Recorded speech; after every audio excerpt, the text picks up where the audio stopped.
Hello everybody, this is 2019 USAMO problem number 2. The same problem also appeared at the USAJMO as problem number 3. Here's a view of this geometry problem. We have this cyclic quadrilateral A, B, C, D, and we are given that the side lengths of this cyclic quadrilateral satisfy this condition. Also, the diagonals of A, B, C, D, we let them intersect at E. So let's draw a rough sketch here. So there you go. They meet at the point E. Next, we pick a point P on AB such that angle APD and BPC are equal. I don't know, maybe somewhere here. A point P. There you go. So you connect P to D and C. Oops. Something like this. So these angles, if they are congruent, show that PE would intersect CD at its midpoint. So let's go ahead and extend PE. So we want to show that this point here, which we can label as M, show that M is the midpoint of CD, namely DM equals MC basically. If those two angles, if angle APD and BPC are congruent, then necessarily DM and MC, they are congruent segments as well. The solution that I'm going to present now is due to the AOPS user Voodoo. And the idea is to, instead of proving this statement, is to prove an alternative statement, alternatively. And this alternative statement is the following. We can start with M being the midpoint. If M is the midpoint of CD, then show that ME extended. If it hits the point AB, let's use phantom points. Pretend that this point here is Q. Show that this point Q is equivalent to the point P, namely that angle AQD and BQC are congruent. So alternatively, let DM equals MC, then show, also let ME extended, ME intersection AB equals Q, then show that P and Q are actually the same points, namely that the angle AQD is congruent to angle BQC. And the reason for that is because simply as you move Q from A to B, there's only a unique angle which will make a unique point along AB which will make these two angles congruent, and as such this reverse alternative formulation is equivalent to the original formulation of the problem basically. So we don't know if these angles are congruent yet. That's what we want to show that these two angles are congruent. If we show that these two angles are congruent, then it would imply that P and Q are actually the same points, and as such the original statement is proven. A couple of things. The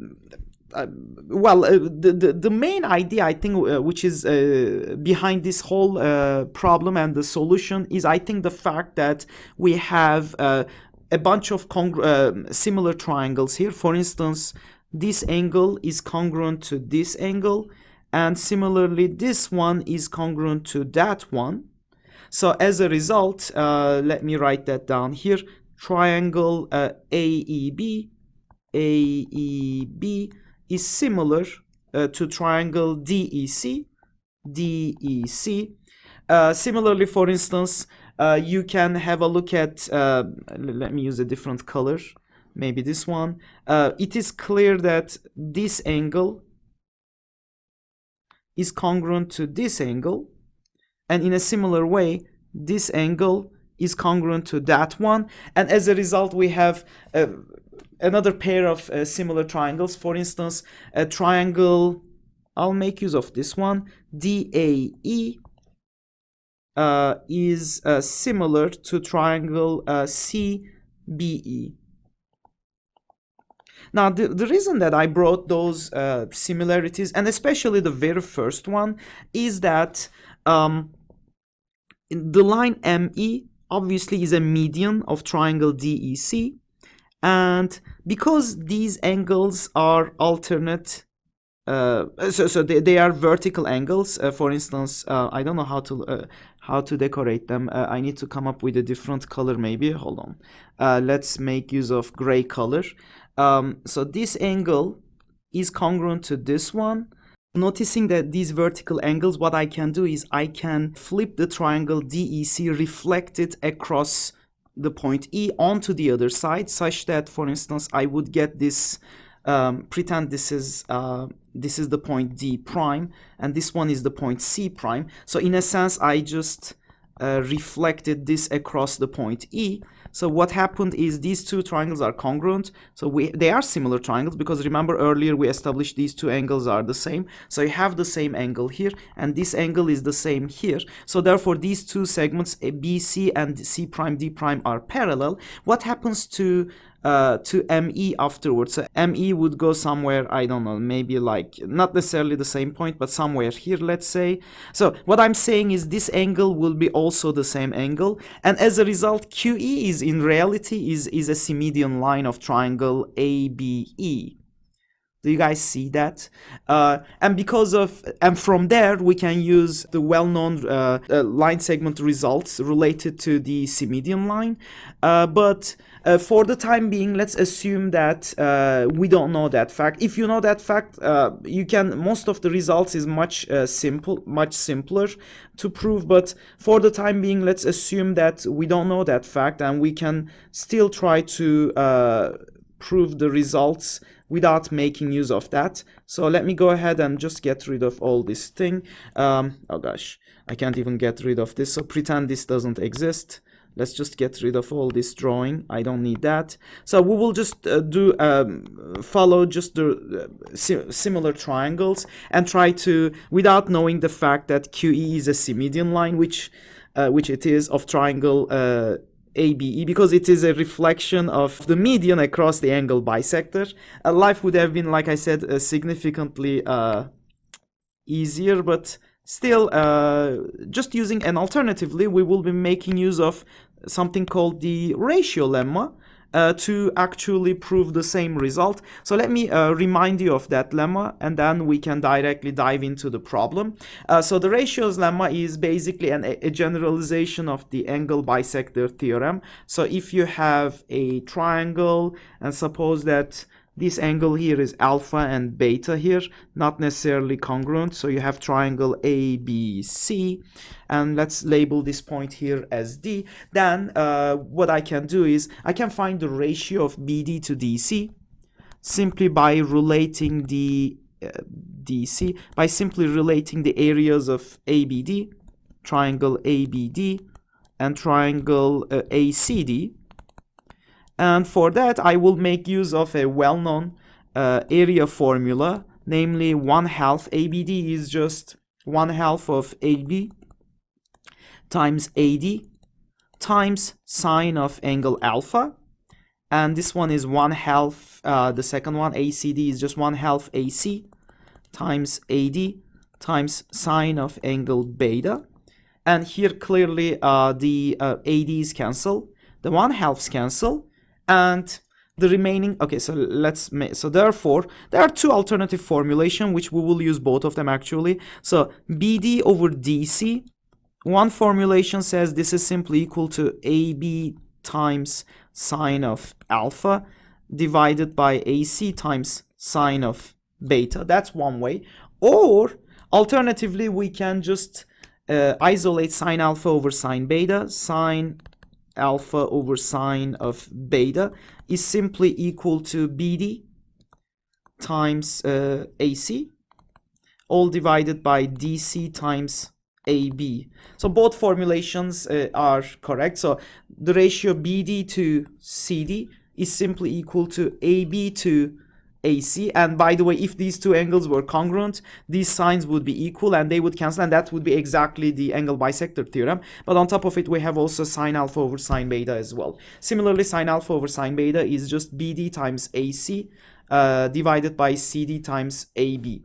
Okay, so this is referred to as the ratio lemma. As I said, this is kind of an extension of the angle bisector theorem, and the proof, as you can see here, is very simple. We will make use of both configurations in our proof. Okay, so let's begin. So what we can do is we can start applying the ratio lemma on a triangle DEC first.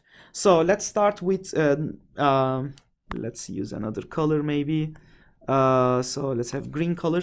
So if you start with sine of angle QEA,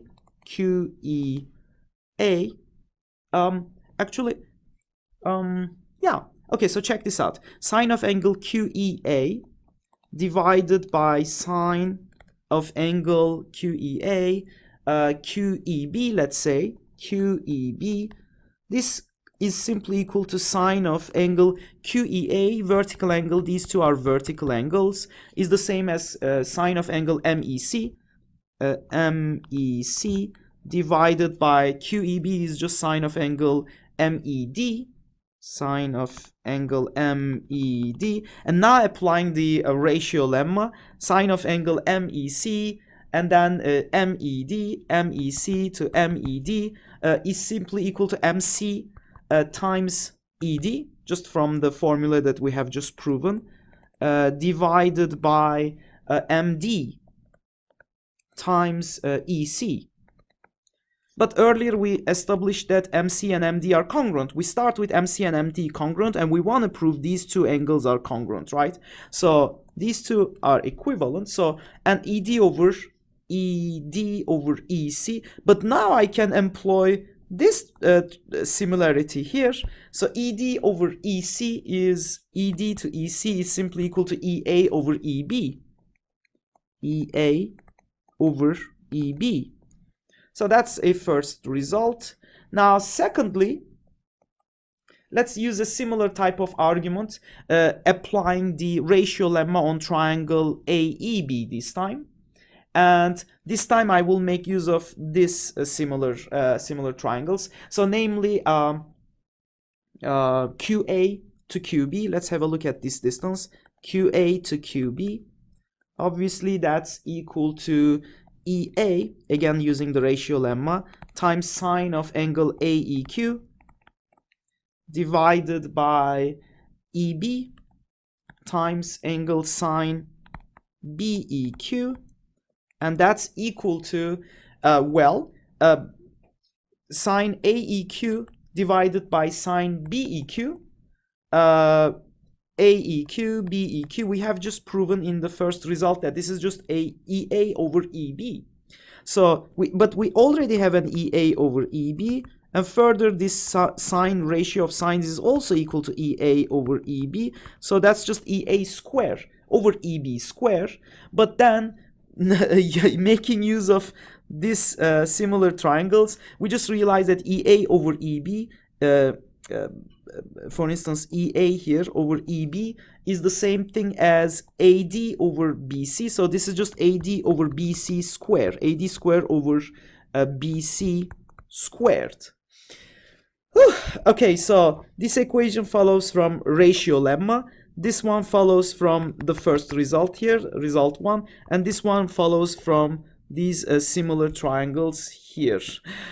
Okay, awesome. So now we're ready to substitute two different results, and that would solve the problem. So noticing that Q is between A and B, we can represent, for instance, substitute,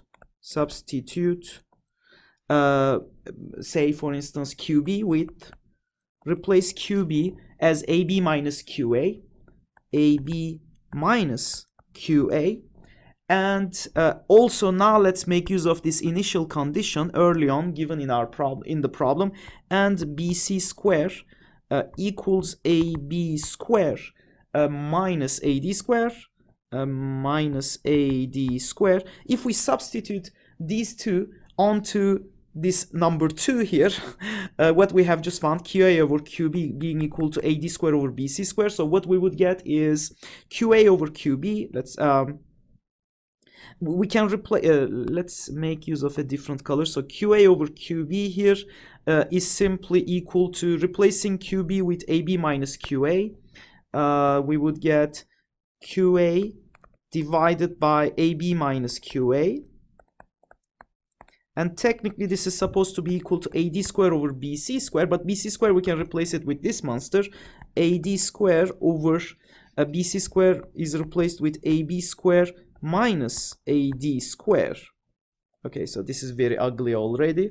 And again, this is the right hand side. So the right hand side, we moved it over here. The rest is pretty much algebra, depending on how you want to deal with this expression. What I did is I tried to move this to the denominator here. And so let me show you quickly how you guys can proceed from here. So that would just give you 1 over AB over QA minus 1.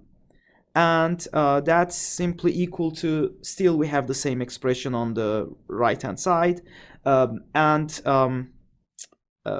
rewrite this. AD square over AB. Well, now that I think about it, I could have done the same trick on the right hand side as well. Okay, let's just do it as well. So 1 over AB square over AD square minus 1, and then we can bring both of them to the numerator, and then we can do cross multiply. The minus ones will cancel as well. Okay, so let's just do it quickly. So we have AB over QA minus 1 equals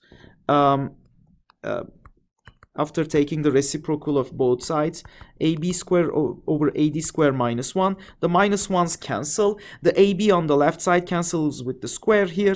And so that would imply, finally, that AD square is simply equal to QA times AB. AB times QA. And here, you can move things around.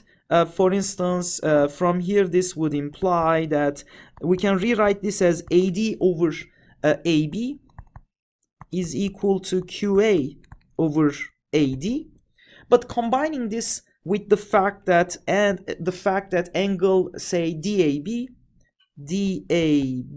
is equal to, so when you go back to the picture, okay, so angle DAB is congruent to angle DAB.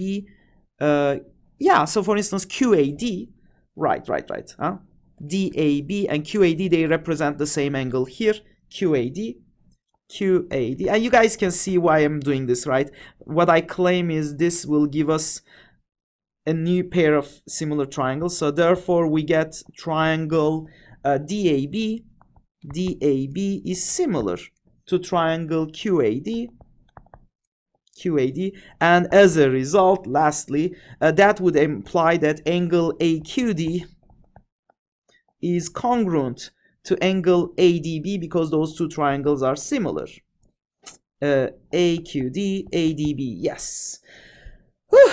Okay, so we're done with the first part. So we can pretty much do a similar substitution. Instead of substituting QB, this time we can substitute QA, this distance. Let me quickly do it. So substitute QA equals AB minus QB, and also the fact that AD square and AD square being equal to, given in the problem statement, AB square minus BC square.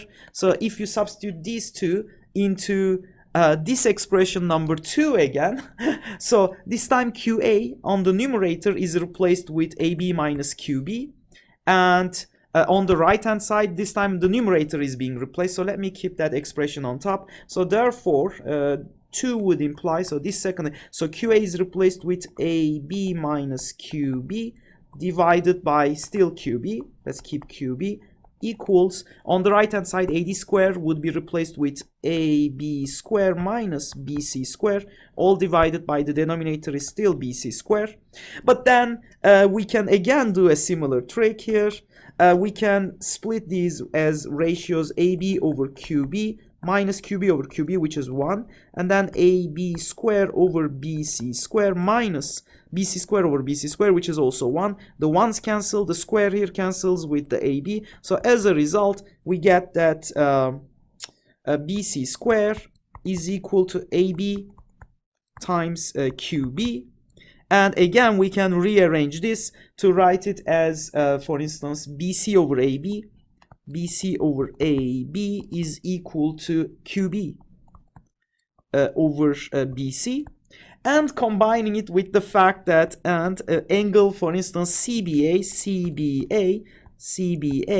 is equal to CBA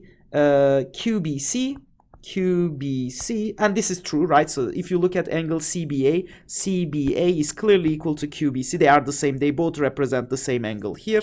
So as a result, these two combined would imply, so therefore this would imply that triangle CBA is similar to triangle QBC. But if these two triangles are similar, then necessarily all three angles are congruent. So namely, triangle BQC is simply BQC is equal to BCA, angle BCA.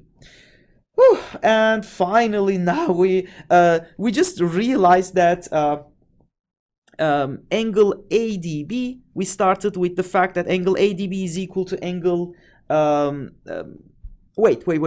ADB, BCA, hold on. Angle ADB and BCA are already congruent, these two black angles here. ADB and BCA are congruent already. So ADB, BCA, the right hand sides are congruent for these two expressions. So therefore the left hand sides must also be congruent. AQD must necessarily, so therefore combining this result 3 and 4 implies that angle, the left hand sides AQD is equal to angle BQC. But that was exactly what I needed to show, right? So AQD, BQC are congruent. So necessarily the point Q as a result is nothing but the point P, actually, the P from the problem statement of the original problem statement.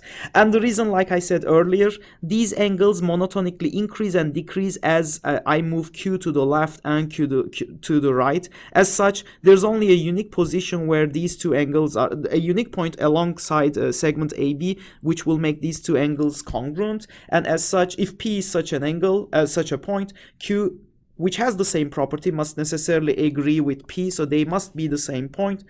And that solves this very nice problem.